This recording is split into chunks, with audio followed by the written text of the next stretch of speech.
Okay, we're here live at Powell's Bookstore. Mainstream media reporter Melissa Halstead as part of the Backbone Scavenger Hunt here in Powell's in the Pearl Room with author Jerry McGill.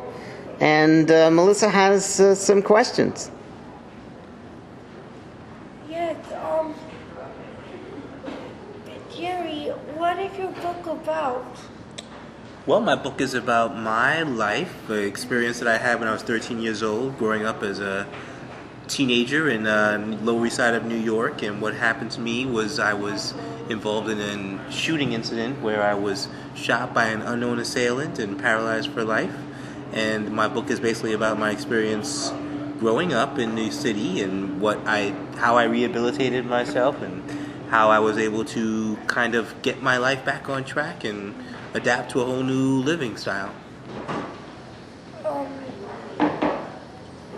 that must have been pretty hard for you. And what inspired you to write this book about your life? Well, I had always felt that I was always touched by other people's life stories.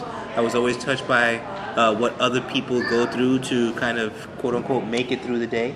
And I thought, hey, I've lived a pretty full life myself, and I thought maybe I could reach out and touch someone with my story the same way I've been touched by a lot of other people's stories. And I figured, hey, let me try to write some of these things down that I remember. And also I thought it might be a very interesting way to try to confront the whole incident of the shooting and maybe even reach out to the person who I would never meet, but who was responsible for my being in a wheelchair. So we would probably ask a lot more